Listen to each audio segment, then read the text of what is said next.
Listo. ¿Qué es esto de la solubilidad? Primero vamos a definir esto de la solubilidad. ¿Qué es eso, Emerson? Bueno, la solubilidad no es otra cosa que la masa máxima, y vamos a escribir aquí, masa máxima de soluto, ¿sí? Masa máxima de soluto, que se puede disolver,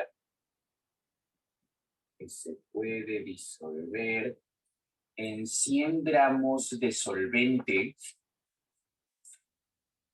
¿sí? Masa máxima de soluto que se puede disolver en 100 gramos de solvente a las 10, por favor, que se puede disolver en 100 gramos de solvente a una temperatura determinada. Listo. ¿Sí? Es la masa máxima de soluto que se puede disolver en 100 gramos de solvente a una temperatura determinada. Emerson, no entiendo ni Michi de qué es esto. Ok, vamos por aquí entonces. Imagínate, yo tengo la solubilidad del cloruro de sodio a 20 grados Celsius. ¿Sí? La solubilidad del cloruro de sodio a 20 grados Celsius es 36. Este es dato. En realidad no me importa tanto el dato. Lo que me sirve es la interpretación que tú le puedas adaptar a eso. Emerson, ¿qué rayos significa que la solubilidad del cloruro de sodio a 20 grados Celsius sea 36? Ah, bueno. Esto significa que si tú tuvieras un vasito con 100 gramos de agua a 20 grados Celsius, lo máximo que puedes disolver de cloruro de sodio aquí es 36 gramos de cloruro de sodio. Es lo máximo. Emerson, y si metiera 30, pues los 30 se van a disolver totalmente. Emerson, y si metiera 38, pues si metieras 38, lo dice aquí que lo máximo que puedes meter es 36. Eso significa que esos 2 gramos de más van a estar aquí al fondo como residuo. Algunos le llaman precipitado. Está mal decirle precipitado, pero le llaman precipitado. ¿Ok? Entonces, ese 36 nos representa la cantidad máxima de cloruro de sodio que puedo disolver en 100 gramos de agua a 20 grados Celsius. ¿Ok? Y por lo tanto, a partir de aquí, yo puedo sacar 3 cosas. Vamos a imaginar que yo coloco un número menos de 36. Eso lo voy a poner así. No voy a poner así. Menos de 36. ¿Qué pasa si yo coloco menos de este valor? Pues si yo coloco menos de este valor, lo que voy a obtener es una solución insaturada. Emerson, buena pregunta. ¿Y qué pasaría si yo coloco igual a este valor? Es decir, ¿qué pasa si yo sé que aquí lo máximo es 36 y yo meto 36? Pues en ese momento nosotros decimos que esto es una solución saturada. ¿Sí? Porque estás en el punto máximo. Emerson, ¿y qué pasa si yo meto más de este valor? Si tú metes más de ese valor, a eso se le llama una solución. Aquí me cuesta decirlo porque no es así, pero así le llaman ustedes. Le llaman solución sobresaturada, pero en realidad no se llama sobresaturada. O sea, está mal decirle sobresaturada. Debería llamarse una solución saturada con residuo, porque una solución sobresaturada es otra cosa, pero ya no importa. ¿Ok? Si te pasas de 36 y hay un residuo, le llaman ustedes solución sobresaturada. ¿Ok? Entonces, si es menos de 36, insaturada. Si es igual a 36, estamos en el punto de saturación.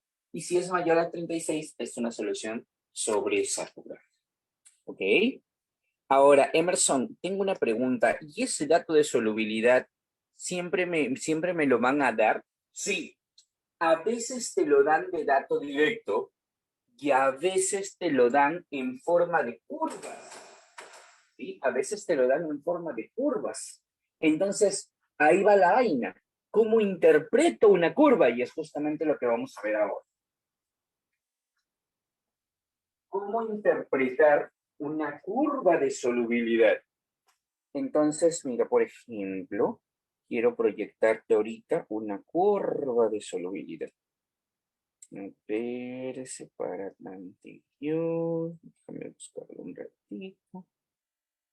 Para poderla proyectar. Lo que pasó acá estás. Esta es. Listo. Voy a proyectar un ratito. Un ratito, please. No, no llega. A ver, a ver, a ver, a ver, a ver, a ver. Chan, chan, chan, chan, chan, chan, chan. Ya está. Ya. Listo. Ok. Entonces quiero que veas lo siguiente.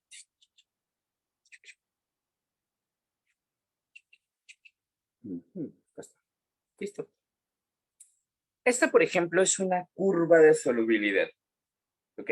Esta es una curva de solubilidad. ¿De qué trata esta curva de solubilidad?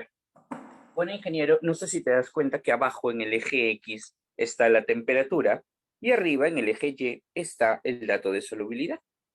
Entonces, ¿qué pasaría, por ejemplo, si yo te preguntara cuál es la solubilidad a ver, ¿de quién? ¿Cuál es la solubilidad del nitrato de potasio, KNO3, es la de verde? ¿Sí? Mira la de verde, KNO3. ¿Cuál es la solubilidad del nitrato de potasio a 10 grados Celsius? Te pregunto, ¿cuánto es la solubilidad del nitrato de potasio a 10 grados Celsius? Te leo o te escucho. A ver, alquimista. 20, ¿no es cierto? La solubilidad sería 20. A ver, 20, excelente. Sí, esa sería la solubilidad del nitrato de potasio a 10 grados Celsius, 20. Y así me podrían pedir la solubilidad de quien sea, ¿no? Me podrían decir, ¿cuánto es la solubilidad del, no sé, del dicromato de potasio a 50 grados Celsius? A ver, solubilidad del dicromato de potasio K2R2O7 es la línea moradita a 50 grados Celsius. 30. 30. ¿Ok? Entonces, te pueden dar la solubilidad en forma de curvas o te pueden dar la solubilidad de dato directo. ¿Ok? Te pueden dar la solubilidad de dato directo. Por si acaso, ñaños, yo les voy a volver a mandar la separata de esta clase, por si acaso algunos no la tengan. Para aquí, a ver, un ratito. Let me see, ¿dónde está esta separata? Te la voy a volver a mandar para que la tengas ahí por si acaso. Por si acaso no te vaya. O no la tengas, se te haya traspapelado, se te haya perdido, se haya borrado todo tu WhatsApp. Te lo voy a volver a mandar para que no tengamos inconvenientes. Listo. Listo. Te la acabo de volver a mandar en mi grupo, por si acaso nos haya traspapelado la separata. Entonces, justamente hablando de eso, ¿qué te parece si vamos un ratito a la pregunta número 5? ¿Qué, Emerson? ¿Ya puedo responder preguntas? Sí. ¿Sabes por qué? Porque si nosotros sabemos, por ejemplo, de que la solubilidad de cloruro de sodio a 20 grados Celsius es 36, entonces yo puedo agarrar y decir, bueno, 36 gramos de cloruro de sodio equivalen a 100 gramos de agua, 100 gramos de solvente. Porque a mí me han dicho que la solubilidad es lo máximo que se puede disolver en 100 gramos de solvente. Si no me indican quién es el solvente, pues el solvente es agua. Aquí tengo una equivalencia. Y si aquí tengo una equivalencia, pues entonces yo puedo aplicar el factor unitario. Y ya está. Christopher Araujo. No me ha escrito a mí, creo que les dije. Ya, ok. Vamos a ver, por ejemplo, un problemichi. ¿Qué les parece de la última separata que les he mandado? Veamos un ratito el problema número 5, que en realidad es un problema que tiene mucha aplicación en el mundo agroindustrial. Mira, vamos a ver.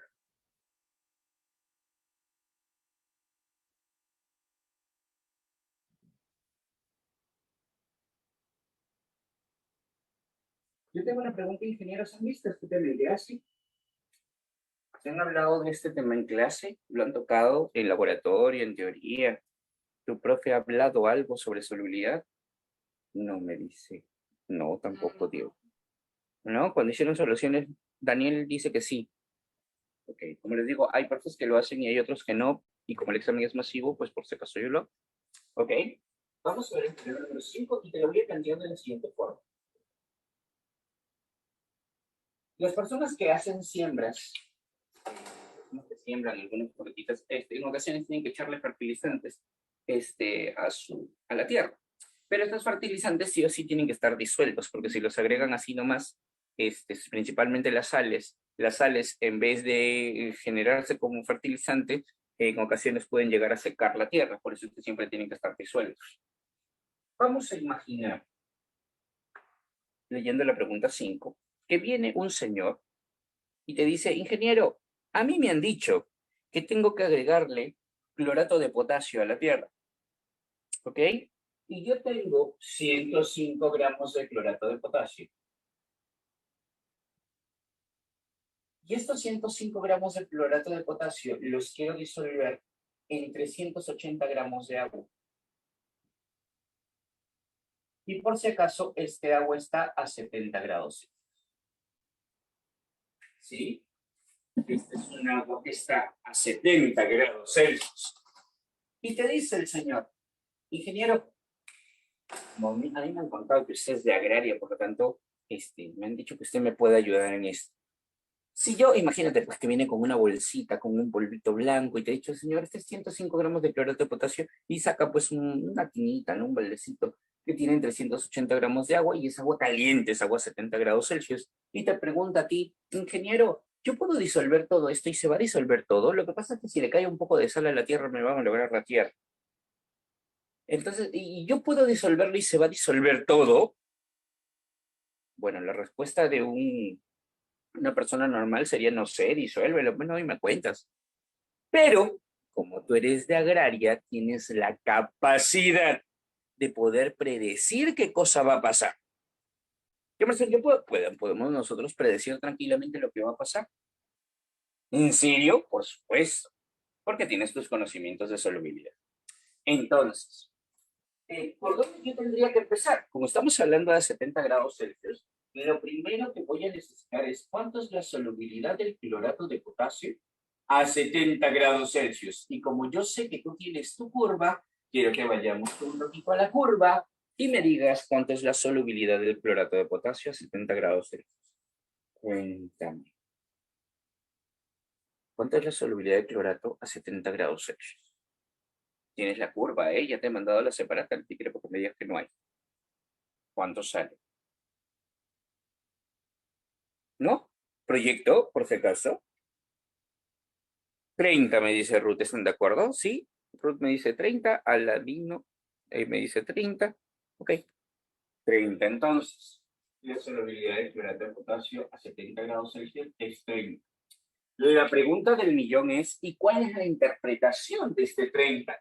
Bueno, Emerson, lo que quiere decir este 30 es que se pueden disolver 30 gramos de clorato de potasio como máximo en 100 gramos de agua a 70 grados Celsius. Esa es la interpretación. Lo máximo que puedo disolver en 100 gramos de agua de clorato de potasio es 30 gramos. Pero que hay un problema, que yo no tengo 100 gramos de agua. Lo que yo tengo son 380 gramos de agua. Entonces, si 30 gramos se pueden disolver como máximo en 100, ¿cuánto se pueden disolver en 380? Pues es lo que nosotros vamos a calcular ahora. Entonces, vamos a ver aquí. ¿Cuál será la masa máxima de clorato de potasio? Masa máxima de clorato de potasio que pueden disolverse en 380 gramos de agua. ¿Cuánto como máximo podré disolver en 380 gramos? Pues Emerson, yo tengo aquí una equivalencia. Pregunta, ingeniero, ya que nosotros hemos estado trabajando mucho con el factor unitario. ¿Qué cosa colocaría abajo? ¿Qué colocaríamos abajo? ¿Qué colocarías? ¿Qué crees tú que colocarías? Obvio, 100 gramos de agua para que se vaya. 100 gramos de agua. Emerson, yo no sé, pero en 100 gramos de agua, lo máximo que puedo meter son 30 gramos de clorato de potasio.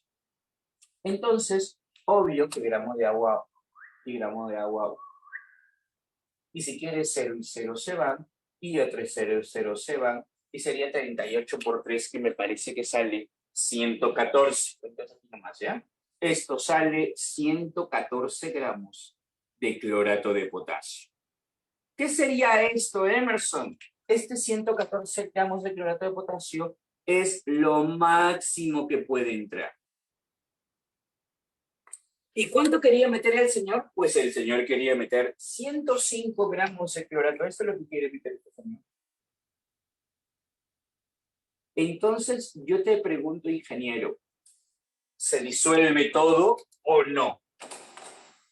¿Se llega a disolver todo o no? Sí se llega, claro, Emerson. Si dice que como máximo entra en 114 y tú estás metiendo solo 105, eso significa que sí se va a disolver todo. Por lo tanto, lo primero que te están preguntando es qué tipo de solución será. Será una solución insaturada, porque todo se va a disolver. Y es más, le pueden decir al señor, si quiere el señor, puede meter hasta 9 gramitos más de clorato. O sea, si quiere, puede meter 9 gramitos más y no se preocupe que no va a haber nada de precipitación de la sal. Quiero saber si hasta aquí tienen alguna pregunta sobre lo que estoy explicando. ¿Quedó claro? ¿Todo claro? ¿Seguros? De veritas, de veritas. ¿Todo bien hasta aquí? Ok, listo. Ahora, regresas y entonces vas y le dices, señor, no se preocupe porque todo va a estar bien. O sea, échale nomás que todo se va a disolver. Y el señor viene y te dice, ingeniero, pero hay un pequeño problema. Es que usted se ha demorado mucho haciendo el cálculo. Se ha demorado demasiado y tengo el problema que mi agua se ha enfriado. Vamos a leer, mira lo que dice la... Si la temperatura desciende hasta 30 grados Celsius, ¿qué sucederá? Pues el señor te acaba de decir, dije, se ha demorado mucho en hacer el cálculo y mi agua ya se enfrió. No, ya no está a 70, está a 30 grados Celsius. Igual lo puedo disolver, pues tú le dices, ahora espéreme un ratito ya, porque esto que acabo de hacer funciona, pero a 70 grados Celsius.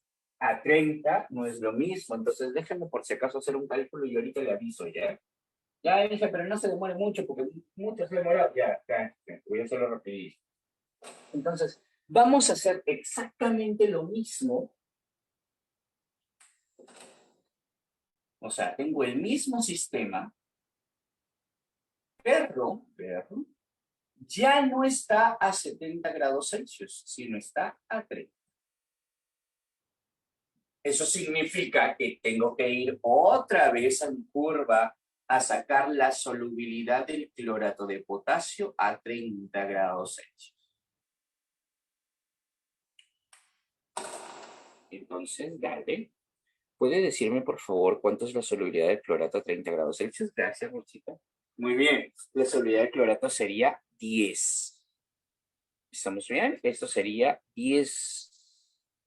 Así que, ¿y de dónde saqué esto? Pues de la curva.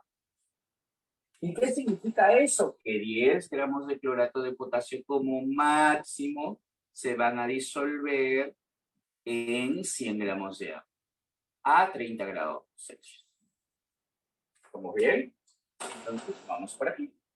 Masa de clorato de potasio como máximo. Pero yo no quiero en 100, yo quiero en 380. Ok, pues eso es lo que vamos a hacer.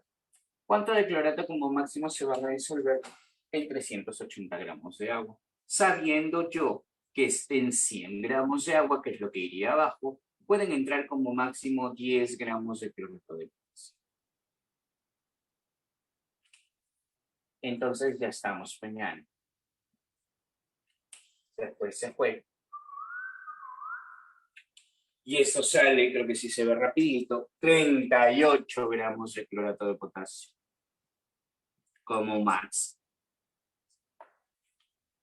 ¿Cuántos quería meter el señor? Pues me parece que el señor quería meter 105. Años. El señor va a poder disolver toda su sal. Cuando esté a 30 grados Celsius, ¿el señor va a poder disolver toda la sal? Obviamente no va a poder. ¿Ok? En este caso, Emerson, me va a salir una solución sobresaturada. las soluciones sobresaturadas suelen tener un residuo o un precipitado. Y yo incluso le puedo decir, señor, ni se le ocurra disolver eso a 30 grados Celsius, ¿eh? Porque si lo hace, le va a quedar un residuo al fondo, le va a quedar un polvito, la sal se va a ir al fondo. ¿Y sabe qué? ¿De cuánto es ese fondo? ¿De cuánto es ese residuo? Pues si 38 como máximo, yo meto 105, la diferencia es 67. Entonces tú le dices, este señor, no vaya a hacer eso, porque si no le van a quedar 67 gramos de sal metidas al fondo de esta solución. ¿Ok? Y esto es tan chévere que incluso tú puedes predecir cuánto es lo que va a quedar allí al fondo. Ñañitos, hasta aquí se me entendió. Si tienen alguna pregunta, pues es el momento de hacerlas ahora. ¿Todo claro? ¿Seguros? Cuéntame, Diego.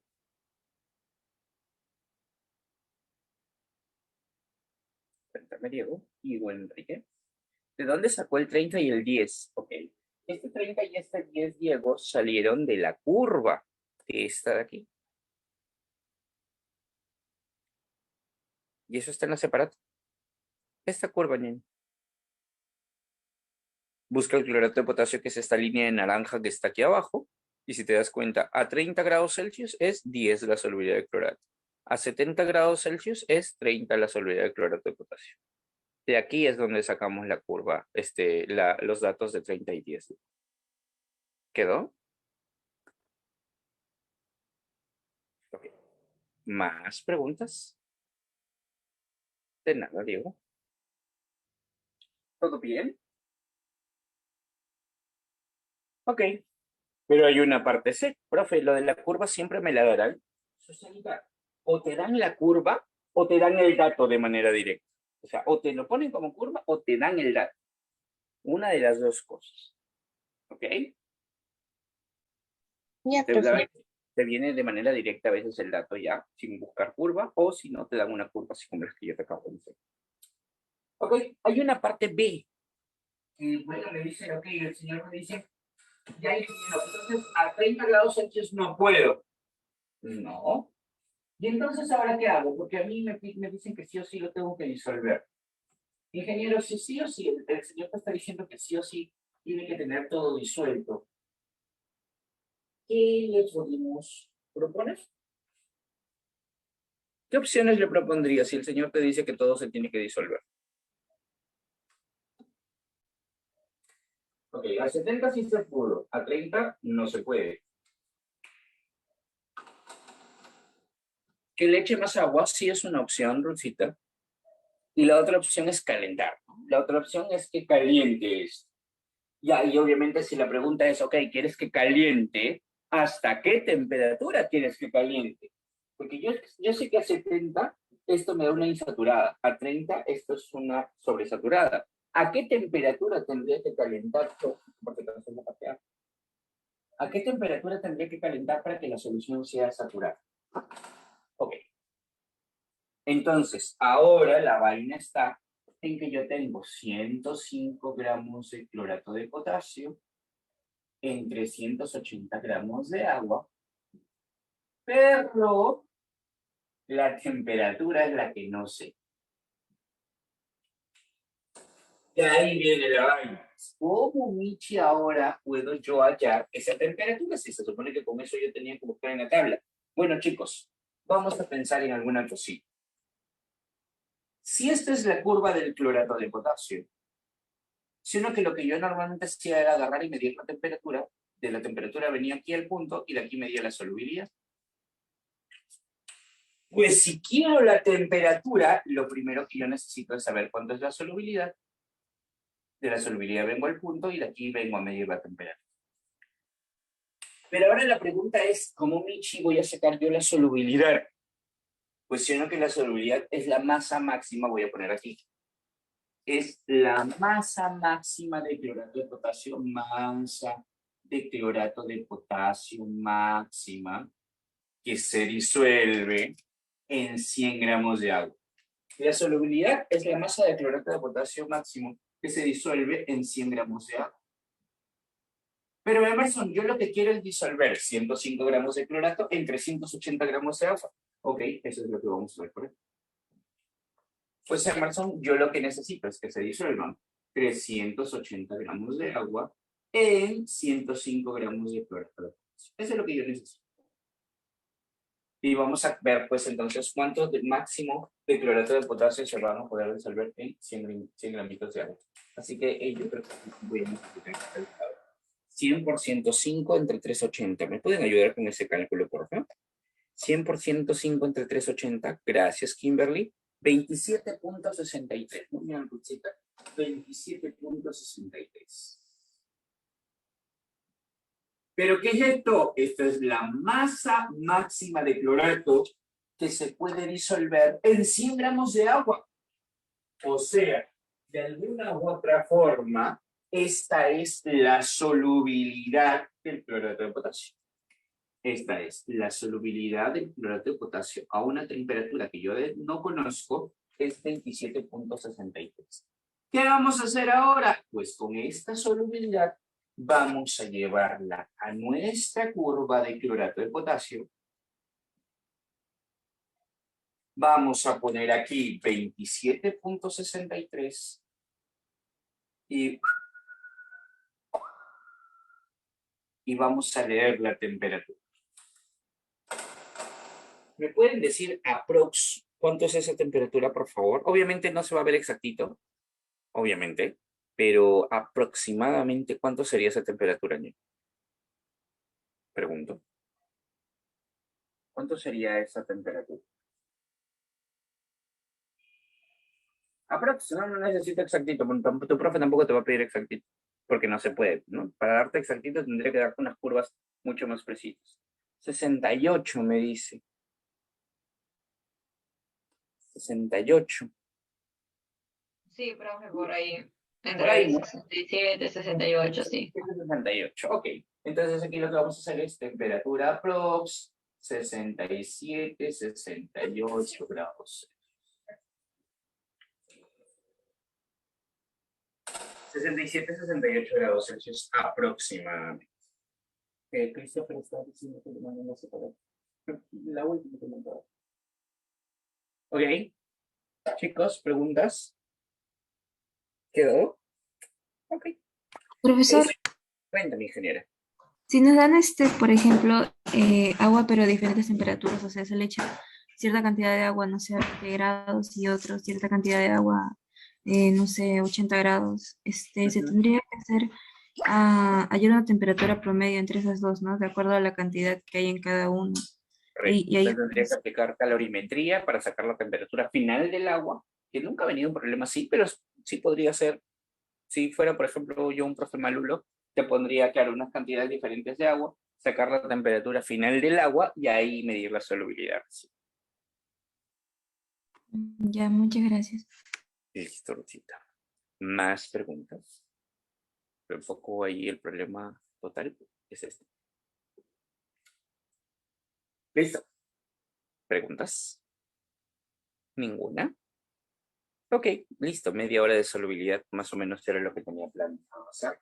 Tómenle fotito, por favor, a esta vaina. Y ahora sí, oficialmente pasamos al tema de enlace químico, que es lo que nos unía hoy. Esto lo he hecho porque antes de nuestro repaso, porque acabo de ver que teníamos repaso para el PC, repaso para el parcial de laboratorio, habíamos dejado este temita dentro de soluciones, pero como en soluciones nos demoramos un montón en hacer valoración redox y toda la vaina, lo habíamos dejado en stand-by. Así que con esto ya estamos. Y ahora sí, pasamos a enlace químico, que me imagino que no debe ser una cosa muy tortuosa para ti, porque eso es algo que sí se parece mucho, mucho, mucho, mucho a lo de la academia. ¿Ok? Listo. ¿Puedo borrar? Sí, no, ya no te más éxito. Solo hicieron una intro de qué? De enlace. Ya todos están en enlace, ¿no? Ya todos están en enlace químico. Enlace se han hecho. Enlace, que la hibridación, que las fuerzas intermoleculares, toda la vaina. En fuerzas intermoleculares. Todo. Hasta ahí, en teoría, están en fuerzas intermoleculares. Chicos, por favor, no se olviden de... Ah, ya. no se olviden de avisarme si termoquímica entra en el parcial, porque si no todavía tendríamos que hacer una clase más. Bueno, igual la próxima semana hay clase. La próxima semana ya vemos termoquímica como clase teórica, y ya después ya viene un repaso para el parcial, porque ya se acerca el parcial.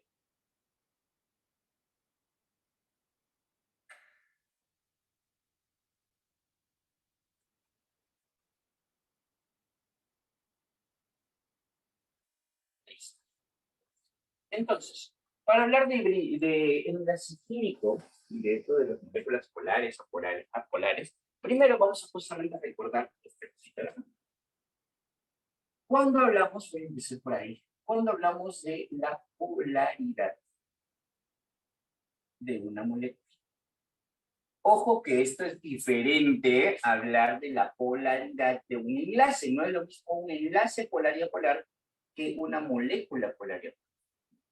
Entonces, primero vamos a hablar de la polaridad de una molécula. ¿Cómo rayos yo puedo saber si una molécula es polar o una molécula es apolar? Vamos a empezar primero con las moléculas apolares. ¿Cómo puedo identificar rápidamente que una molécula sea apolar? A ver, dame un ratito que me están poniendo cosas en el chat.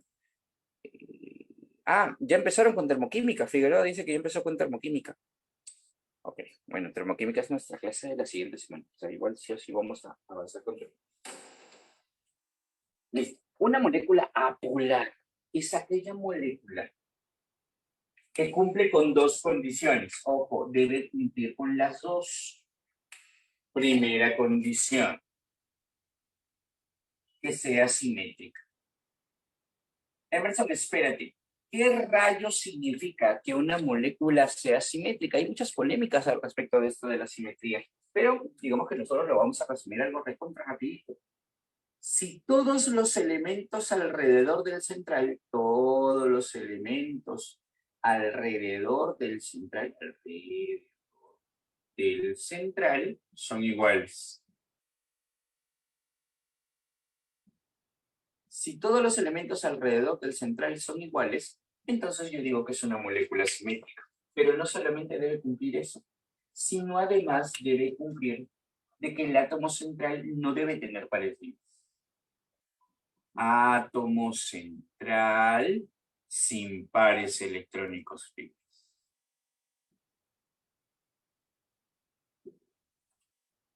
Si cumple con las dos condiciones, las dos, es una molécula apolar. Basta que no cumpla con alguna de las dos. O sea, si una de las dos no cumple, entonces yo digo que es una molécula polar. Molécula polar. ¿Cuándo va a ser una molécula polar? Va a ser una molécula polar si una de esas dos no cumple. Por eso es que aquí simplemente voy a poner lo contrario. Lo contrario, pues. Una de esas no cumple, entonces es polar. Pero aquí vamos a definir una cosa también bien chévere. Una molécula polar es aquella cuyo momento dipolar es cero. Y una molécula polar es aquella cuyo momento dipolar es diferente de cero. Pero Emerson, no entiendo esto del momento dipolar. Tranquilo, que esto ahorita te lo voy a explicar despacio. ¿Okay? Vamos a hablar esto del momento dipolar, que lo voy a hacer entender al toque. Por ejemplo, si yo tengo la molécula de CO2, vamos a analizar aquí el CO2. Pues Emerson, tengo aquí el carbono en el medio, oxígeno por aquí al costadito, oxígeno por aquí al costadito. Yo creo que dibujando no creo que tengas problemas dibujando. Ahí está.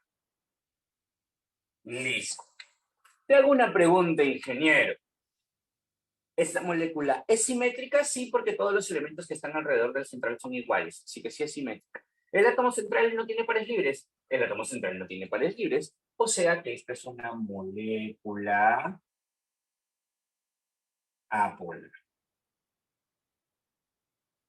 Sí, esta es una molécula apolar. Pero Emerson, si yo quiero hacer el análisis de los vectores, porque aquí también pueden haber vectores, si yo quiero hacer el análisis de los vectores, te hago una pregunta. Entre el carbono y el oxígeno, ¿quién es más electronegativo? Entre el carbono y el oxígeno, ¿quién es más electronegativo? Obviamente el oxígeno. Entonces, como el oxígeno es más electronegativo, el oxígeno ganaría los electrones por ahí. Es decir, los electrones estarían más cerca del oxígeno. Pero entre este carbono y este oxígeno también sería el oxígeno. Entonces, el oxígeno ganaría por ahí. Como ambos lados son oxígeno, ambos jalan con la misma fuerza. Si te jalan con la misma fuerza, por ejemplo, 3 newton para allá, imagínate, y 3 newton para allá, pues la fuerza resultante es cero. Eso lo hemos visto en física, ¿sí o no? Ya, bueno. En las moléculas no se llama fuerza resultante, sino se llama momento dipolar. Y ese momento dipolar en este caso sería cero. Y de esa manera nosotros verificamos formalmente de que esto es una molécula apolar. ¿Ok? Eso sí lo hemos visto en la academia. Pero bueno, por si acaso estamos haciendo un remember importante. Te voy a poner otro. Vamos a imaginar, ingeniero, que yo tenga a este señor de aquí. El trifluoruro de boro. Bueno, Emerson, es notorio de que el boro va al medio. 3 flúors. Flúor, flúor, flúor. No sé si estás de acuerdo conmigo, el dibujito es así.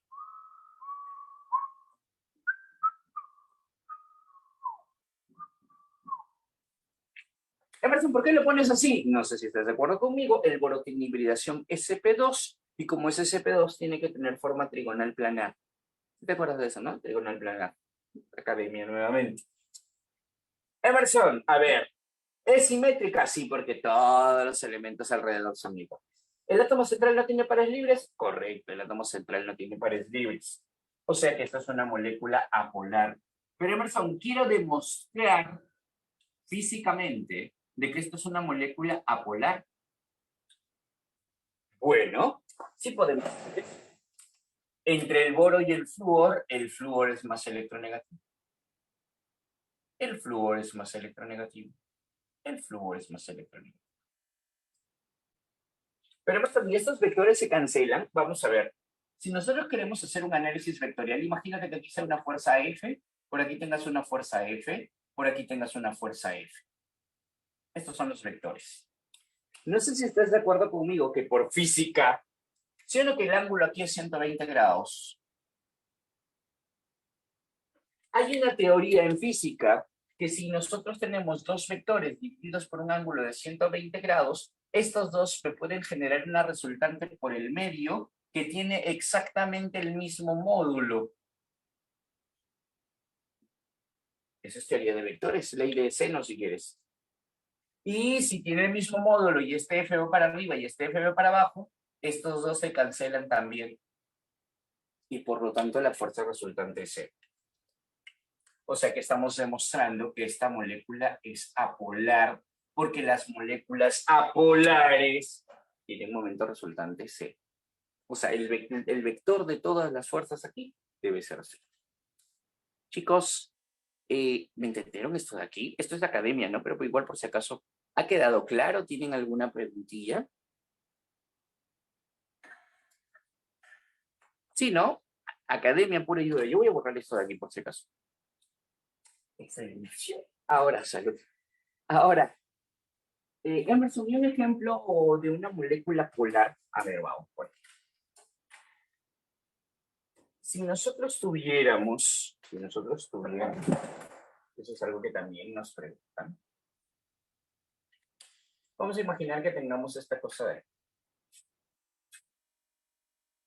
el amoníaco, que también es conocido. Además, yo sé cómo es el amoníaco. Este es nitrógeno en el medio, 3 hidrógenos por aquí al costadito y un par libre. Por si acaso lo vamos a dibujar como debe ser. Y par libre. Recuerda, Emerson, ¿por qué está dibujado así? Lo que pasa es que no sé si te acuerdas que el nitrógeno es sp3. Y como es sp3, aquí debes cuidarte mucho de la geometría, ¿eh? Si el nitrógeno es sp3, esto era tetraédrico, ¿sí te acuerdas, no? Tetraédrico.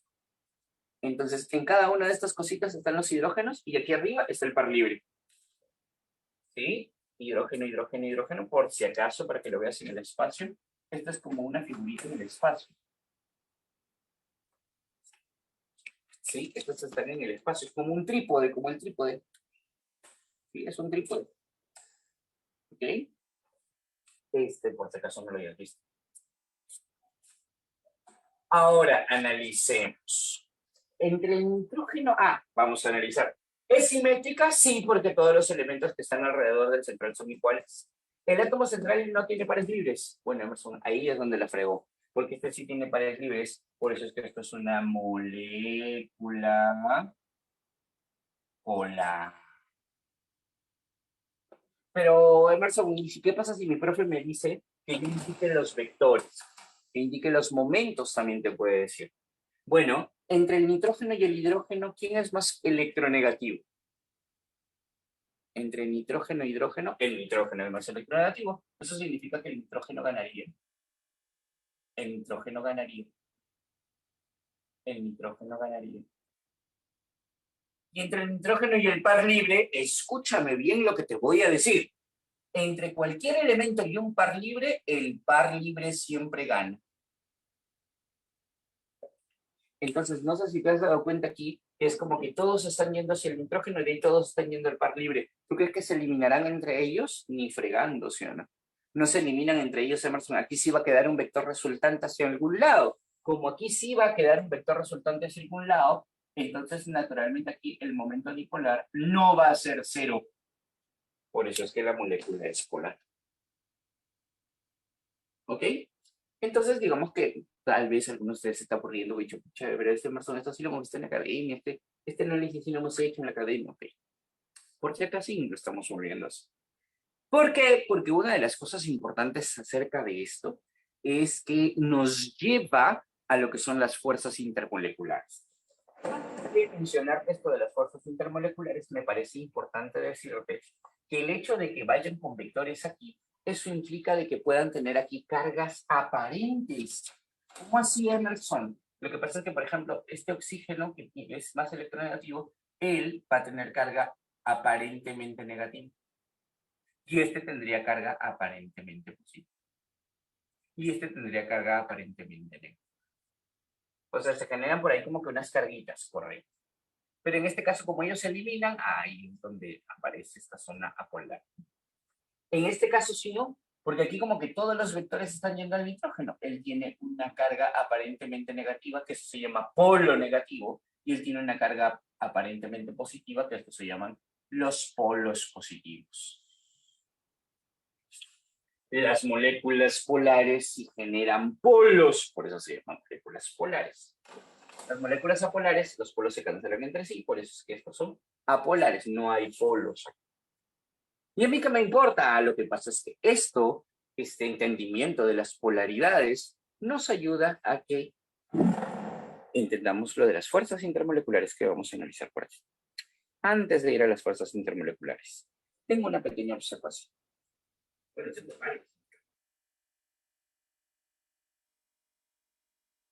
Observaciones importantes.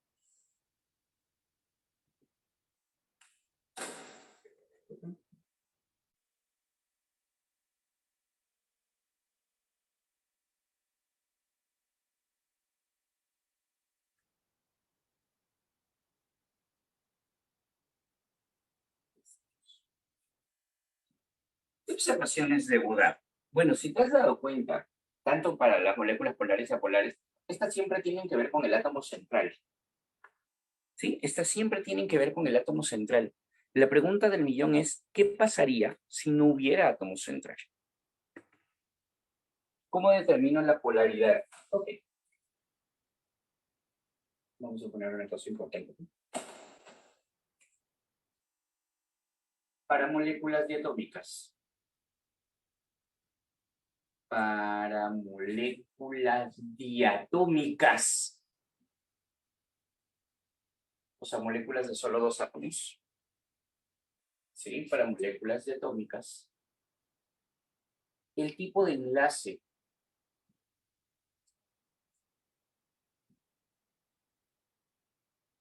determina el tipo de molécula. Determina el tipo de molécula.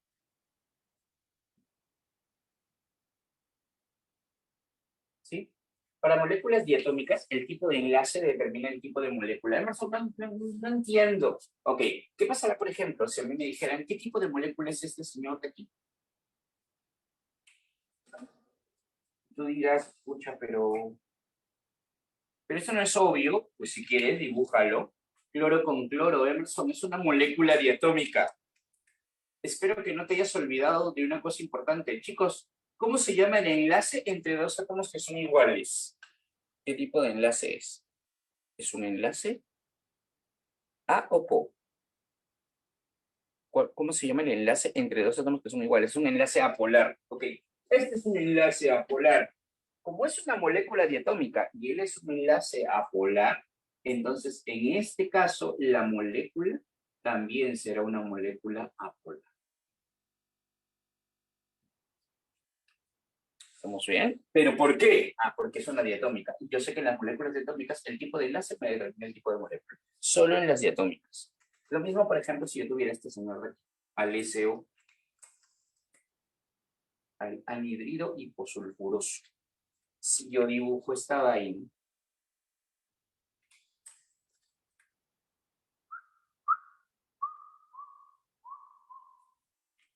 esta es una molécula polar.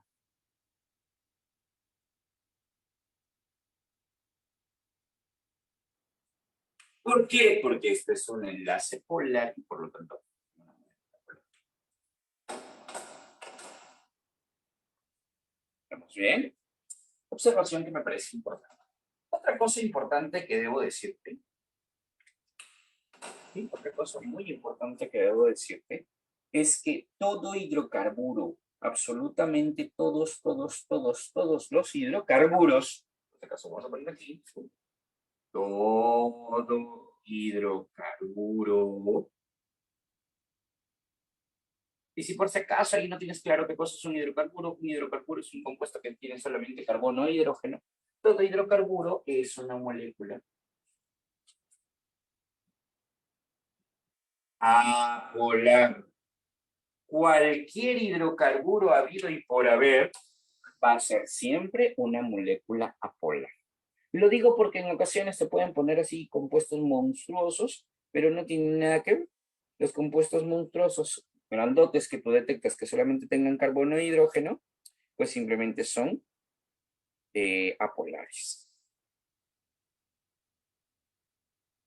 ¿Está bueno? Listo, mira. Ok, entonces dicho esto, ahora sí podemos ir sin ningún roche a fuerzas intermoleculares y aquí sí te voy a hablar de algunas cosas un poco raras que tal vez en la academia los veías de una manera distinta, pero ahora vas a ver la realidad. Vamos por aquí. Vamos a hablar por aquí de las fuerzas intermoleculares. Quiero saber antes alguna pregunta. Do you have any question? ¿Você tem uma dúvida? ¿Ninguna? ¿Todo Gucci? Ok. Entonces vamos a hablar ahora sí, oficialmente, de las fuerzas intermoleculares.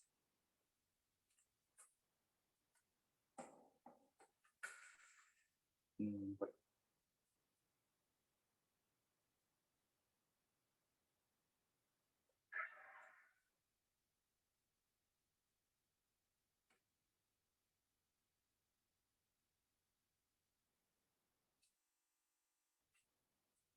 Yes. Fuerzas intermoleculares. Digamos que este es oficialmente el último tema de academia. ¿Ok? Porque ya de aquí en adelante los temas que vienen ya no los has visto nunca en la academia. ¿Qué temas viene? Termoquímica, eso no se ve en la academia. Después parcial. Luego viene cinética química 1, nada que ver. Cinética 2, equilibrio químico, equilibrio iónico, hidrólisis de sales, soluciones buffer, producto de solubilidad. Ninguno de esos temas los has visto en la academia. ¿Ok? Así que desde aquí en adelante te despides de la academia. Lo último que vas a ver de la academia. ¿Ok? En esta parte de las fuerzas intramoleculares, también sirve saber cuáles son moléculas polares y cuáles son moléculas apolares. Primero vamos a empezar por aquí con las moléculas polares. Naturalmente, nosotros sabemos que las moléculas polares son aquellas que tienen polos. Por ejemplo, pol.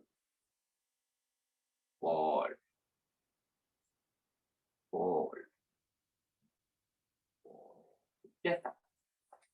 Y creo que todos nosotros sabemos de que hay polos, por si acaso, a los polos también, si quieres, le puedes llamar dipolo. Entonces, por ejemplo, yo puedo decir aquí dipolo positivo, dipolo negativo, dipolo positivo, dipolo negativo. Y siempre se cumple de que los polos opuestos se atraen, polos opuestos se atraen. Entonces, aquí va a haber una atracción entre dos polos, o si quieres, una atracción entre dos dipolos. Por eso esta vaina se llama dipolo-dipolo. ¿Sí? Entonces aquí se forman fuerzas dipolo-dipolo. Sin embargo, la pancita de la molécula, la pancita de la molécula es como que es una zona que no tiene mucha polaridad. Podríamos considerar como una zona apolar. Entonces también va a haber interacciones entre zonas apolares. Y esas interacciones entre zonas apolares naturalmente van a ser interacciones muy débiles. Y a esas interacciones se les llama interacciones de London o fuerzas de London. Por eso es que nosotros decimos que las moléculas polares tienen dos tipos de interacción, dipolo, dipolo y London. ¿Ok? En cambio, las moléculas apolares, ¿sí? Las moléculas apolares no tienen polos. Y como las moléculas apolares no tienen polos, pues obviamente ellos van a tener puro London. ¿Sí? Puras fuerzas de London. ¿Estamos bien? Ahora, déjame contarte una cosa respecto a las moléculas polares. Las moléculas polares tienen dipolo-dipolo, pero existe un dipolo-dipolo más fuerte que todos. Puente de hidrógeno.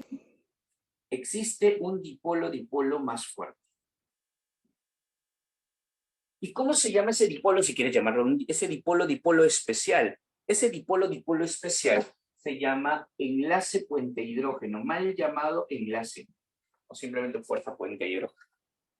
¿Ok? El puente de hidrógeno. ¿Y cuándo, Michi, se genera el puente de hidrógeno? Pues el puente de hidrógeno se va a generar cuando el hidrógeno esté unido al flúor, al oxígeno o al nitrógeno. Pero para que esto ocurra, tiene que estar unido directamente.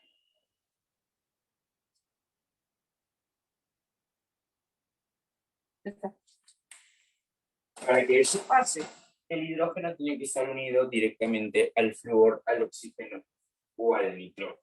Para que exista este dipolo-dipolo llamado puente de hidrógeno. ¿Sí? Nuevamente, el dipolo-dipolo, el puente de hidrógeno es un tipo de dipolo-dipolo, solamente que es más fuerte. Ok, Emerson, a ver, y esto como que, por ejemplo, ¿dónde Michi lo podría ver? Por ejemplo, no sé, o sea, ¿para qué me podría a mí servir saber esto del puente de hidrógeno, del dipolo-dipolo? Lo que pasa es que en ocasiones, ¿sí? En ocasiones nos van a pedir las fuerzas intermoleculares entre moléculas. Por ejemplo, puedo ir a la pregunta número 5, ítem A. Pregunta 5, ítem A. En la A me hablan del H2S.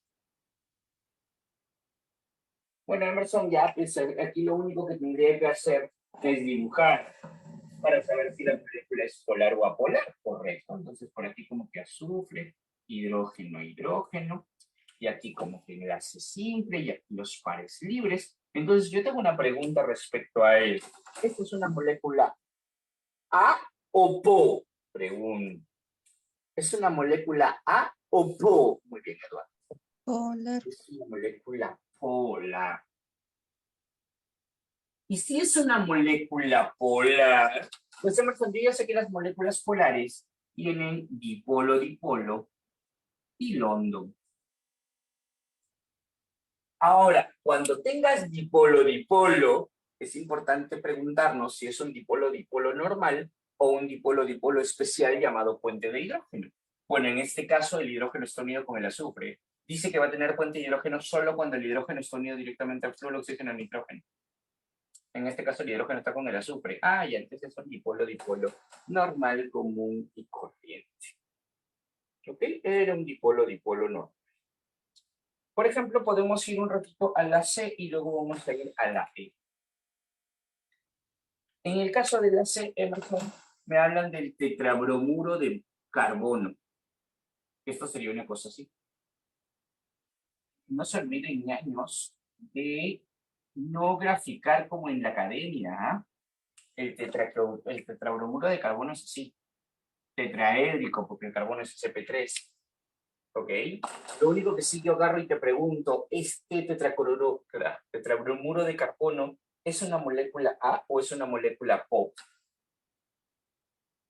¿El tetrabromuro de carbono es A o es PO? Es una molécula apolar, ¿no? Es simétrica, el átomo central no tiene pares libres, es apolar.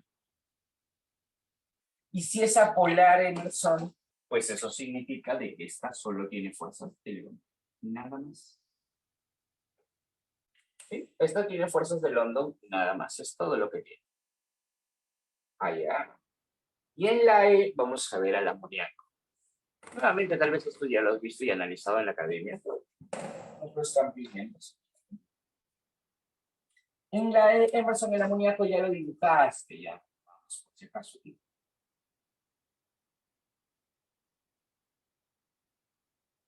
No te olvides que es sp3 también, por eso que lo estoy dibujando muy parecido al anterior, como un par libre. Y esta sería una molécula A o PO. Bueno, Emerson, ya analizamos esto hace un ratito y dijimos que esto es polar.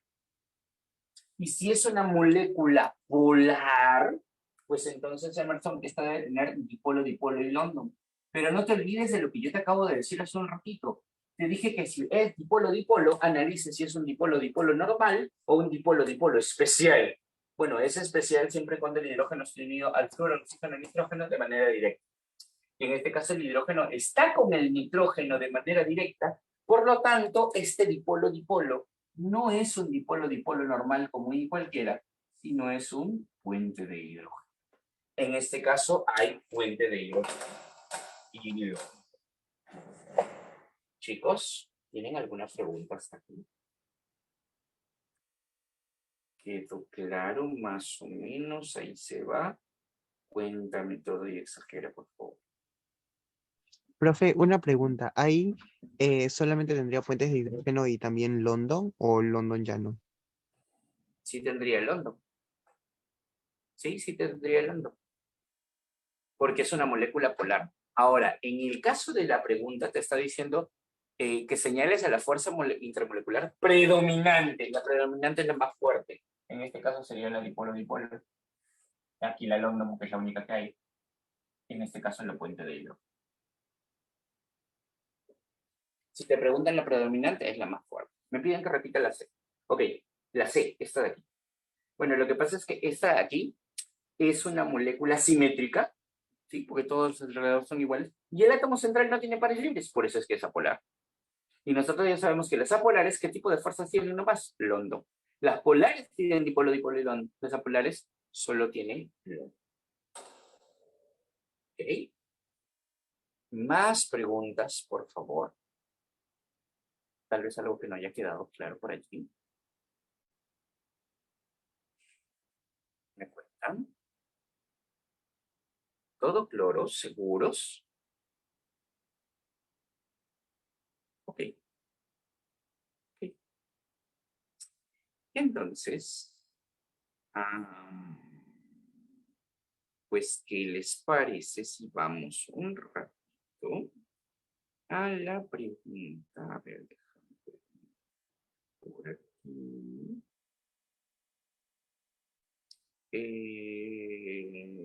Ya, sí, me gusta. Vamos a analizar un poquito de fuerzas, de propiedades físicas relacionadas con estas fuerzas intermoleculares.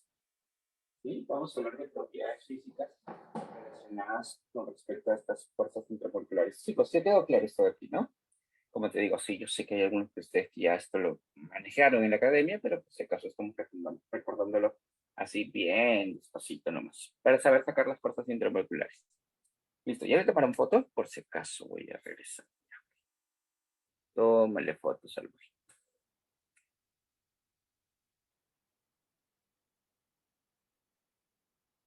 Ok, listo, ya está. Y ahora la última. Ya está.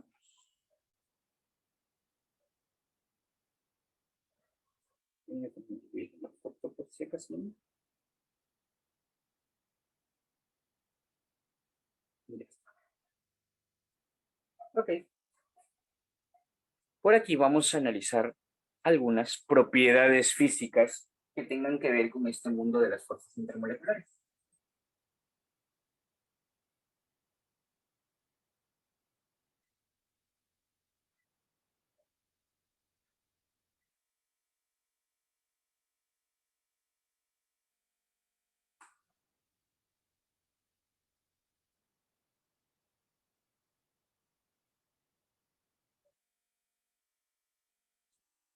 Ok. Propiedades.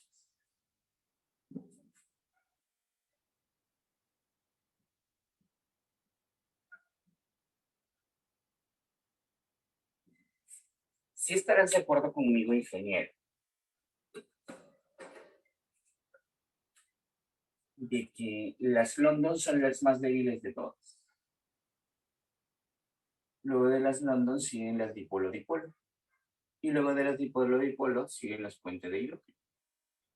Por ahí tal vez alguien haya escuchado del John Dipolo, que en un rato voy a hablarles de qué es el John Dipolo.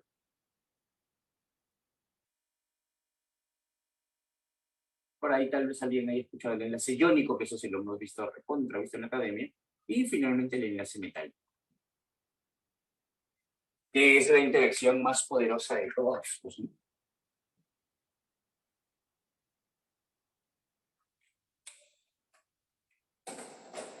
Si estarás de acuerdo conmigo que, bueno, así va creciendo en las fuerzas. Y mientras más fuertes estén unidos, más difícil va a ser para mí separarlos. ¿Sí? Mientras más fuertes estén unidos, va a ser más difícil separarlos. Como es más difícil separarlos, voy a tener que gastar más energía en separarlos. Por lo tanto, para allá, ¿qué es lo que va a crecer? Pues para allá, Emerson, va a crecer, por ejemplo, la temperatura de ebullición. Para allá, por ejemplo, va a crecer la temperatura de fusión.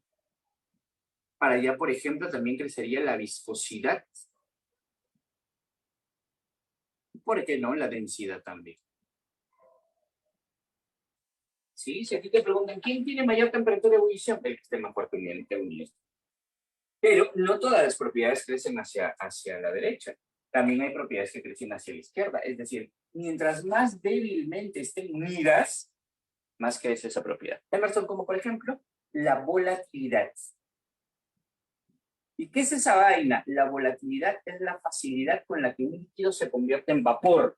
Y obviamente, mientras más débilmente estén unidas, más fácil se va a evaporar las sustancias. Otra cosa por aquí también puede ser la presión de vapor. Usted también lo pregunta. Mientras más débilmente estén unidas, más rápido se va a formar el vapor. Por eso que la presión de vapor también aumenta. Ok. Dicho eso, creo que podemos ir a analizar tranquilamente la pregunta número 2.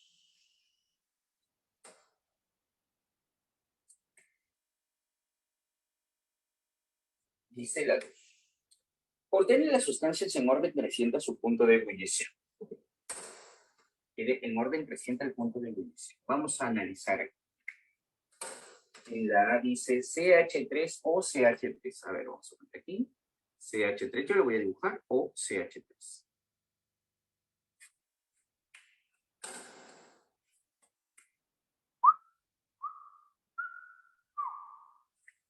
Tengo una pregunta respecto a este señor de aquí. ¿Molécula A o molécula O?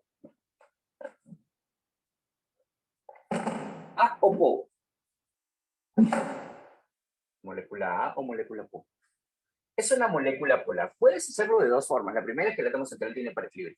La otra es que esto aparentemente es un hidrocarburo, pero no es un hidrocarburo. Los hidrocarburos solo tienen carbono e hidrógeno. Pero Emerson, este tiene oxígeno. Ok, ya malogró el hidrocarburo. Tú sabes que todo hidrocarburo es apolar. Si alguien malogra el hidrocarburo, ya no es apolar. Va a ser una molécula polar. Emerson, pero vamos, yo me acuerdo. Si es polar, esta vaina debe tener dipolo, dipolo y londo. Ahora, yo te hago una pregunta, ingenieros. ¿Es dipolo, dipolo normal o dipolo, dipolo especial llamado puente de hidrógeno? Te leo. ¿Esto es un dipolo, dipolo normal o es un dipolo, dipolo especial llamado puente de hidrógeno? Normal, ¿no es cierto? Pero Emerson, si tiene hidrógeno, sí, ñaño, pero para que haya puente de hidrógeno, el hidrógeno tiene que estar unido directamente con el oxígeno y no está con el carbono, así que aquí nomás queda como dipolo, dipolo normal. Ok, sigamos. La siguiente dice que CH3OH. Esto lo vamos a colocar aquí. CH3OH, por si acaso. CH3OH. Así dice que es.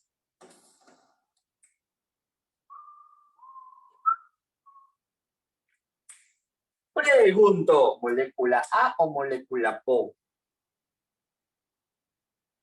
Polar. Obviamente esto es polar y además son igual el átomo central tiene pares libres.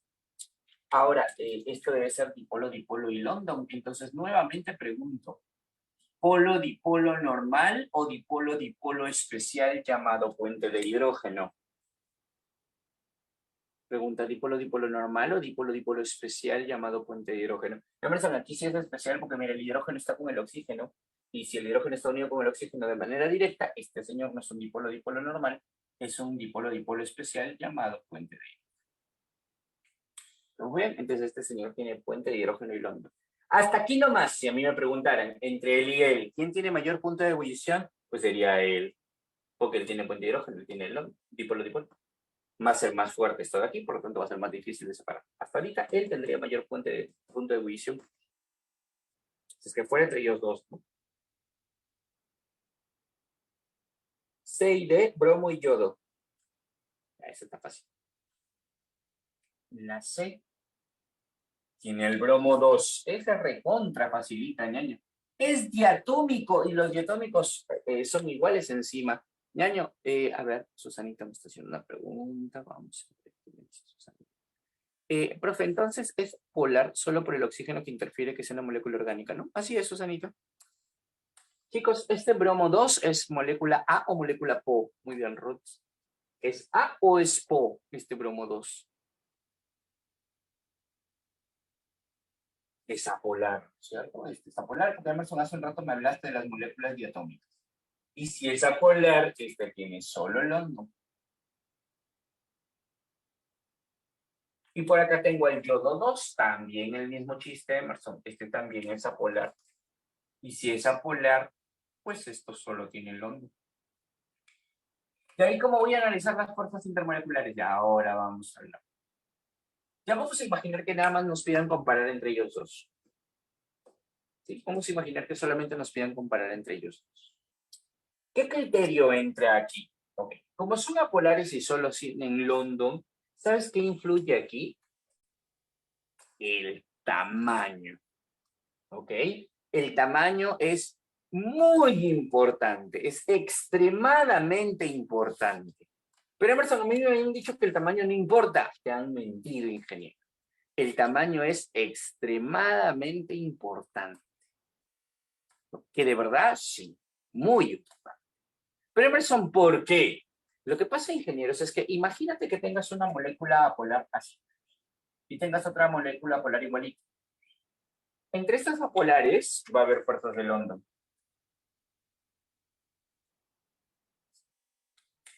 Pero ahora imagínate que tengas una polar más grande y tengas una polar más grande. Si tienes una A polar más grande, pues entonces también van a haber fuerzas de London, pero Emerson, intuyo que aquí va a haber más London que acá. ¿Por qué? Porque la molécula es más grande Mientras más grande, más London, y por lo tanto más fuertemente unidas van a estar, y por lo tanto va a ser más difícil de separar. Ese es el análisis que se hace. ¿Ok? Ya, Emerson, pero yo no sé mucho de tamaños moleculares. Bueno, los químicos se les ocurrió decir, bueno, si con tamaño no sale, por el peso. Pero lo oficial es por el tamaño. Una manera indirecta de medir el tamaño es el peso. ¿Sí? En función, el que pese más, ese va a tener mayor fuerzas de London y por lo tanto va a tener mayor punto de ebullición. ¿Ok? Y ya la última es la E. Tenemos al agua, que es recontra fácil.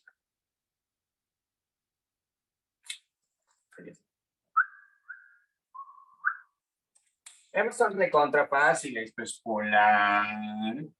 Y si es polar, tiene dipolo, dipolo y London. Pero me parece que este dipolo, dipolo, sí es un dipolo, dipolo recontra especial. Así que este sería puente.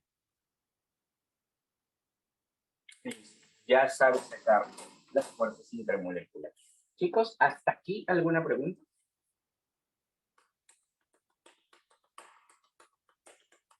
¿Todo bien? Ok.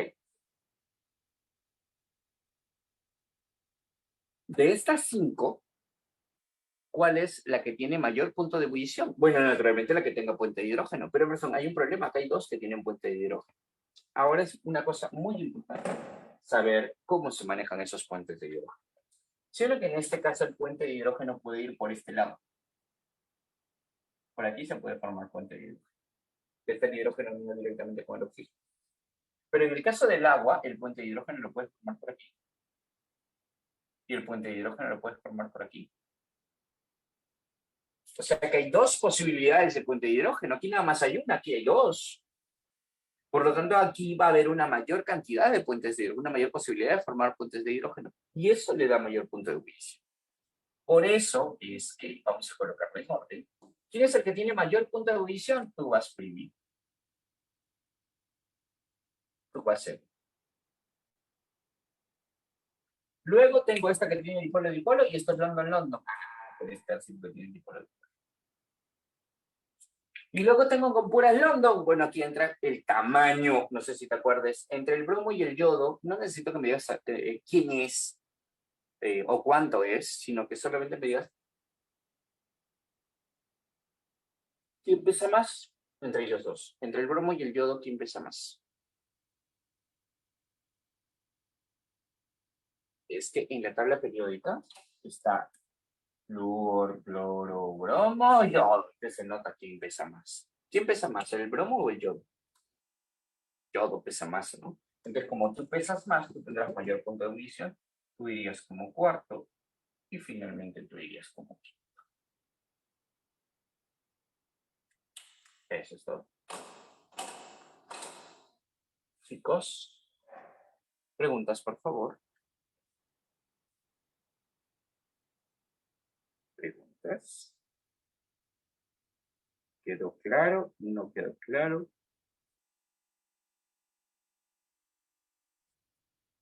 ¿Todo bien? ¿Seguros? ¿De veritas, de veritas? Ok. Ya ven.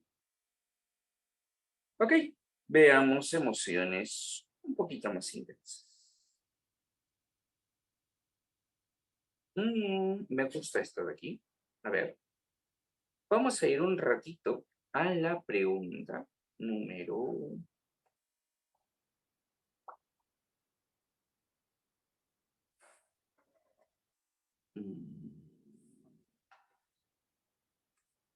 Vamos a ir un ratito a la pregunta número...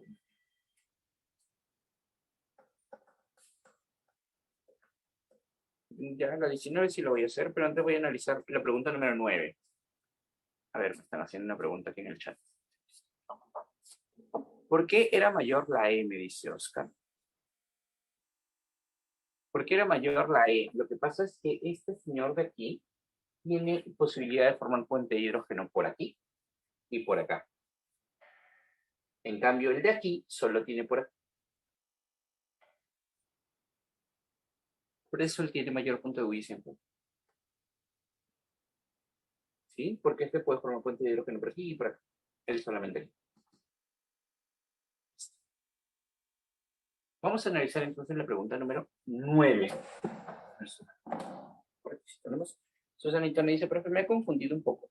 Si es polar, ¿por qué en la A y la B hay... Profe, me equivoco, me confundí un poco. Si es polar, ¿por qué en la A y la B hay pares libres? Sí, claro. El átomo central tiene par libre. El átomo central tiene par libre. Por eso son polares. ¿Sí? O si quieres, esto parece un hidrocarburo, pero el oxígeno es lo malogro. Parece un hidrocarburo, pero el oxígeno es malogro. Es polar. ¿Sí? ¿Quedó, Susanita?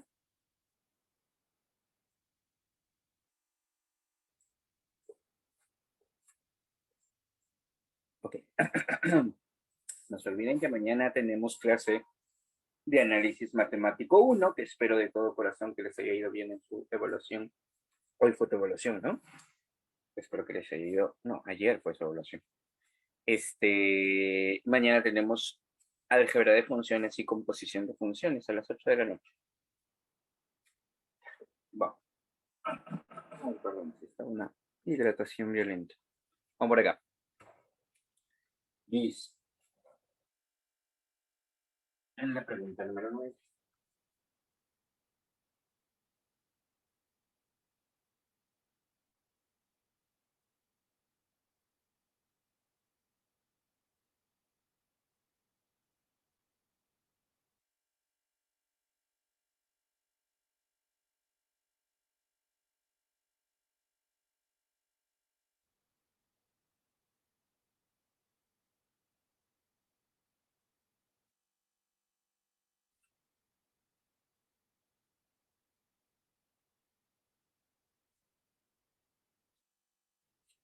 Ya está.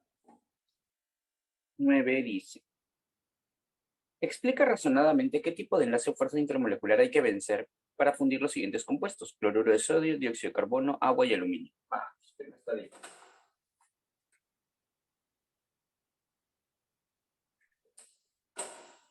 Tienes cloruro de sodio, dióxido de carbono,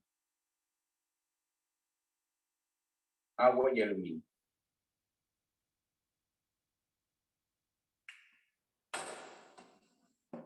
No sé si se vea de que en el caso del cloruro de sodio tienes a un metal y a un no metal.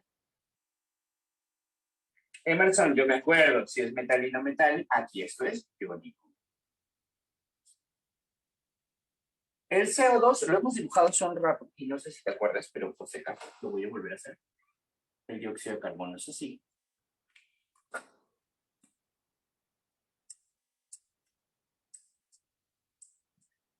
Emerson, y si el dióxido de carbono es así, entonces es apolar. Pregunta, si es apolar, ¿cuál es la fuerza intermolecular que tengo que separar? Pues Emerson, si es apolar, London. Principalmente. El agua, ya lo hemos visto hace un ratito, este tiene puente de hidrógeno.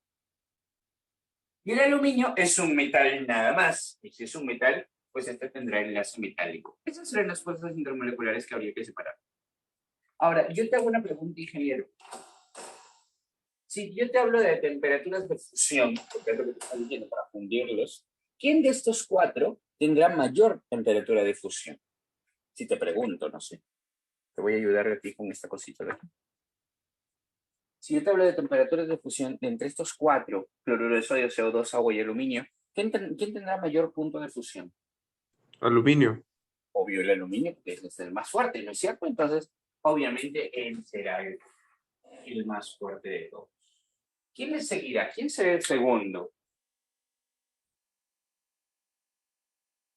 ¿Quién será el segundo? CO2. Perdón, puente de hidrógeno.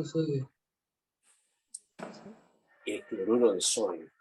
¿Por qué? Porque después del metálico sigue el iónico. Pues Emerson y él es iónico. Él es el segundo. ¿Y quién seguirá tercero? ¿Quién será tercero?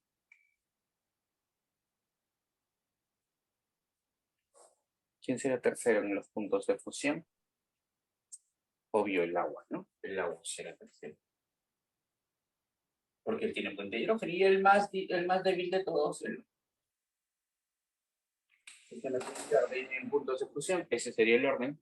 Básicamente, sale de las propiedades físicas. ¿Preguntas al respecto de eso? ¿Todo bien? ¿Seguros? Ok. Tengo una pequeña observación. Respecto a los hidruros, sobre todo. Lo voy a poner acá. Observación muy importante.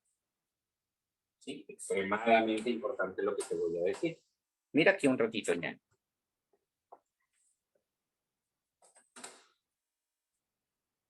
HF, por ejemplo. HF, HCl son los hidruros. HI, HB. Los hidruros del grupo 7. Agua, los hidruros del grupo 6. Aquí sería H2S, H2SE, H2E. Imagínate que es una tabla periódica. Una cosa así, una cosa así. En el grupo 5 estaría aquí el amoníaco. Aquí estaría el amoníaco, aquí estaría la fosfina, aquí estaría la arsina, la estina. Y los del grupo 4 ya Thanos, Lano, Germán.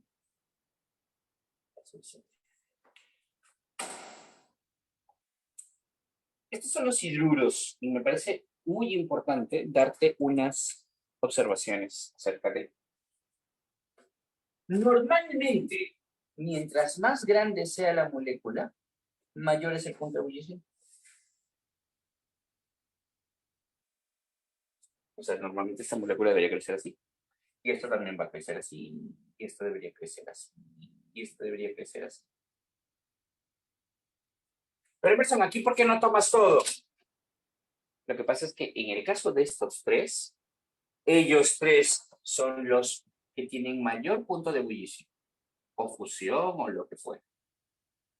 ¿Alguien me puede decir por qué en estos casos ellos son los que tienen mayor punto de fusión con respecto a estos de aquí? O sea, ¿por qué es la excepción de esta regla que te acabo de decir que mientras más grande, mayor temperatura de ebullición o temperatura de fusión? Muy bien, Daniel, excelente. Muy bien, Ximena. Porque esos tres señores van a tener puente de hidrógeno. ¿Sí? Ellos tres van a tener puente de hidrógeno. Entonces, si aquí me piden que yo ordene en función de menor a mayor, aquí, por ejemplo, sería primero, segundo, tercero, cuarto. En cambio, en estos de aquí sería primero, segundo, tercero, cuarto. Él es el mayor. Primero, segundo, tercero, cuarto. Primero, segundo, tercero, cuarto. Él es el que tiene mayor punto de fusión. Y lo digo porque lo han preguntado en un examen. Mira un ratito la pregunta número 11. ¿Cuál de las siguientes sustancias tiene mayor fuerza intermolecular de atracción? ¿Por qué? Pues eso tiene que ver con esto de aquí, ¿no? Hay que tener mucho cuidado con eso. ¿Sí? Hay que tener muchísimo cuidado con eso. Vamos a ver un ratito la pregunta número 18, 19 y 20. Vamos por ahí. Pregunta número 18. Voy a borrar esto. 18. Dice así. Una de las siguientes sustancias es sólida a 0 grados Celsius. ¿Cuál? Metanol, etilenglicol, etanol, glicerina. Ok, vamos a explicar despacito. Metanol.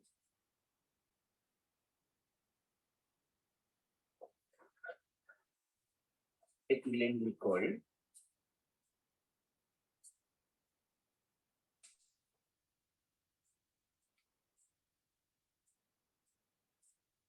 Etanol.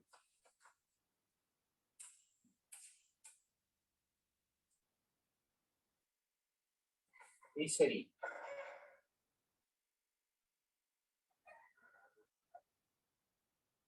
Emerson, ¿cómo saber quién es sólido a 0 grados Celsius? Eso me parece una pregunta rarísima.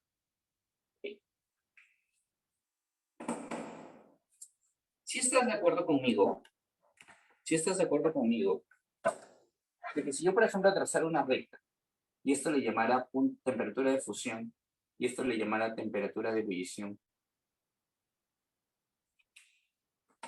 antes del punto de fusión estaría el estado sólido, aquí estaría el estado líquido, y aquí estaría el estado gaseoso. ¿Estamos? Sí, creo que todos sabemos eso. Tengo una pregunta, ingenieros. ¿Qué pasaría si yo tuviera un punto de fusión muy bajito, muy bajito, muy bajito? O sea, ¿qué pasaría si el punto de fusión fuera, no sé, menos, vamos a imaginar, punto de fusión que sea menos 30 grados Celsius? Imagínate. Si el punto de fusión es menos 30 grados Celsius, hay más posibilidades de que el estado en el que se encuentre esto fuera líquido. Pero si tú tuvieras un punto de fusión muy bajito, hay más probabilidades de que esto sea o líquido o gaseoso. En cambio, ¿qué pasa si tú tienes un punto de fusión muy alto? Por ejemplo, imagínate que yo pongo un punto de fusión, no sé, 65 grados Celsius. Emerson, si ese es el punto de fusión, si el punto de fusión es muy alto, entonces hay más probabilidades de que esto sea sólido. A cualquier temperatura, no sé, imagínate, tienes algo a 20 grados Celsius, es sólido. A 40 grados Celsius, es sólido. Entonces, si a mí me están diciendo, de estos cuatro, ¿cuál será sólido a 0 grados Celsius? ¿Te están pidiendo que tenga un punto de fusión muy alto o un punto de fusión muy bajo? Pregunto. Si te están pidiendo aquí cuál de estos cuatro es muy probable que tenga su punto de fusión a 0 grados Celsius, te estarán pidiendo de que tenga un punto de fusión muy alto o un punto de fusión muy bajo. Quieren que sea sólido a 0 grados Celsius. Por ejemplo, este es un punto de fusión muy bajo. Si yo me planto en 0, esa vaina va a ser líquida. Este es un punto de fusión muy alto. Si yo me planto en 0, esta vaina va a ser sólido. Entonces, repito nuevamente. Repito. Si me están pidiendo que quiero que esté sólido a 0 grados Celsius, me están pidiendo buscar a la sustancia que tenga un bajo punto de fusión o un alto punto de fusión. Un alto punto de fusión. Alto punto de fusión, para asegurarme yo de que en 0 grados Celsius está sólido. O sea, me están diciendo de cuál de estos el punto de fusión es más alto. Emerson, me he dado cuenta que todos son alcoholes, y yo sé que los alcoholes tienen puente de hidrógeno. Por acá hay puente de hidrógeno. Pero Emerson, este tiene 2, va a poder formar más puentes de hidrógeno. Este tiene 1, bueno, es 1. Y este tiene 3. O sea que va a poder formar 3 puentes de hidrógeno, que está más probable. Entonces, naturalmente la conclusión sería de que él va a ser el que tenga mayor probabilidad de ser sólido a 0 grados Celsius, la glicerina o glicerol. ¿Por qué? Porque va a formar mayor cantidad de puentes de hidrógeno y eso obviamente va a hacer que su punto de fusión sea más alto. Todo por culpa de los puentes de hidrógeno. O sea que por conclusión podemos decir de que el que tenga mayor cantidad de puentes de hidrógeno va a tener un mayor punto de fusión y un punto de fusión.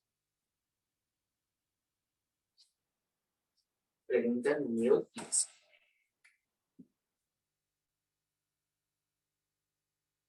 Dice, explique el hecho por el que el ortodihidroxibenceno presenta un punto de ebullición inferior al de su isómero paradihidroxibenceno. A ver, por si acaso te hayas olvidado de la parte orgánica. El ortodihidroxibenceno, él es el ortodihidroxibenceno. ¿Por qué él tiene menor punto de ebullición que él?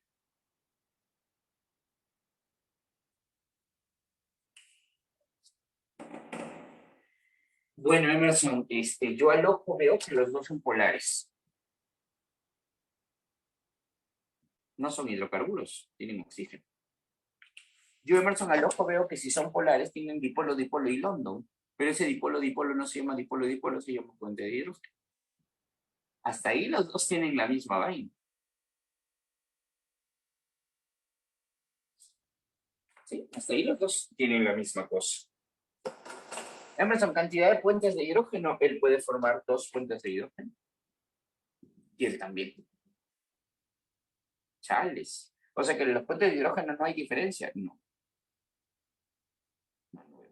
Los puentes de hidrógeno no hay diferencia, los dos son igualitos. El problema son los London. ¿Tú te acuerdas que te había dicho cómo diferencio los London? Por el tamaño. Y obviamente si los dos OH están más cerquita aquí, van a hacer que la molécula sea más chiquita. Pero si aquí los dos OH se ponen en los extremos, van a hacer que la molécula sea más grande. Y si hacen que la molécula sea más grande, mientras más grande, va a haber una mayor cantidad de fuerzas de London, y por esa razón es que tiene mayor punto de ebullición que este de aquí. Es por culpa del tamaño. Por eso te digo de que el tamaño importa, e importa mucho. ¿Ok? Pregunta número 20.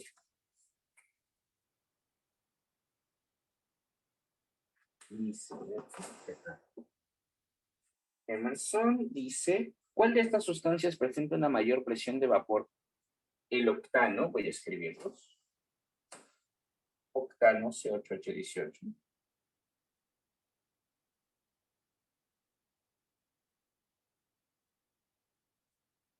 Pentano C5H12. Hexano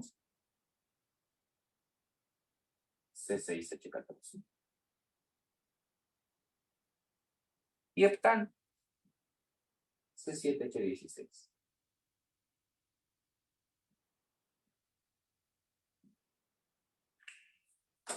Ya, esta es una pregunta súper sencilla.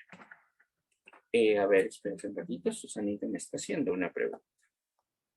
A ver, o sea, conviene, profe, todos los alcoholes son polares, sí. O sea, conviene tener una tendencia a tener sus fuerzas de puente de hidrógeno en forma para, claro, para tener sobre el ortodometa en aromáticos, para tener un mayor punto de ebullición, sí.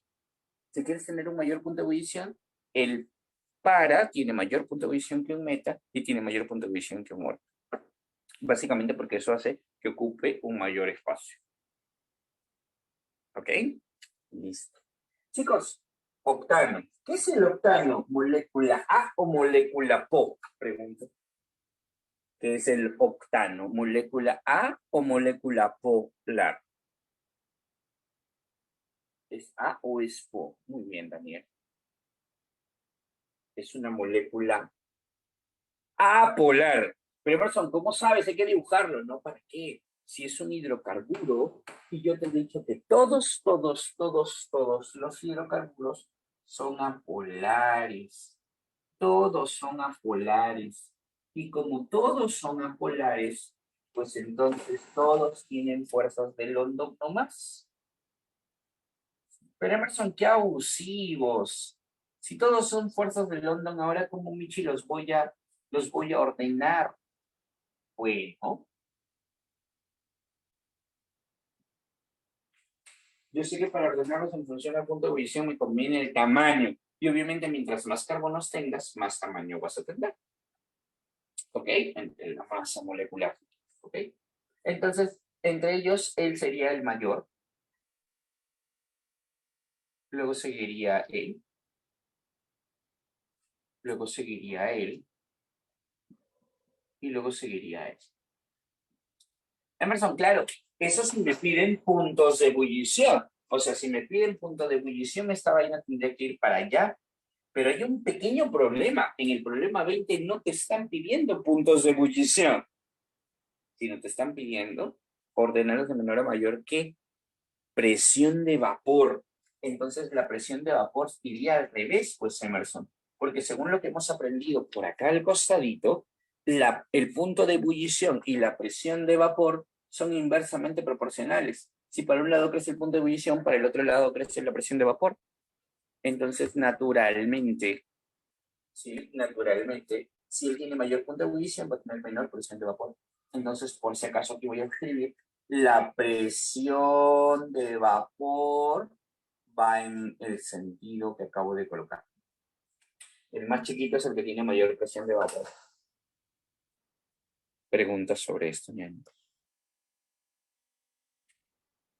¿Todo claro? Listo. ¿Hay algo que tal vez yo haya hecho que tu profe no? ¿O al revés, hay algo que haya hecho tu profe que yo no lo haya hecho? ¿Quedó claro? Es felizmente que quedó solubilidad acá, porque normalmente el enlace químico dura que hora y cuarto, una hora. ¿Ok? Enlace no es una cosa que digas, ah, súper horrible. No, porque es súper, súper, súper, súper sencillo. Y bueno, algunos profes sí se toman un poquito de tiempo para analizar esto, pero felizmente sí lo hemos analizado súper bien en la academia. ¿Ok? ¿Preguntas? ¿Todo bien? Si por ahí te encuentras con alguna que no te sale, ya sabes que me puedes escribirla al grupo de WhatsApp. Ñaños, nos queda solamente termoquímica, y ahí también voy a aprovechar para hacer termoquímica la parte del laboratorio, que me imagino que también ya la han hecho o la van a hacer. Y ya viene el repaso para el parcial, que ahí sí voy a hacer 2 clases de repaso para el parcial. Vamos a hacer 2 repasos para ese parcial, para estar recontra preparados para ese examen. Ok, ñañitos. Bueno, aunque no lo creas, no tengo nada más que decirte. Eso sería absolutamente todo por la clase de hoy. Ya nos vemos de aquí hasta el próximo martes para ver termoquímica. Nos vemos mañana para ver análisis 1. Y nada más. Un abrazote para todos, chicos. Estudien chanquen duro, ¿ok? Muchísimas gracias, chicos. Un abrazo. Chau, Fis. Gracias, profesor. Gracias, ingeniero.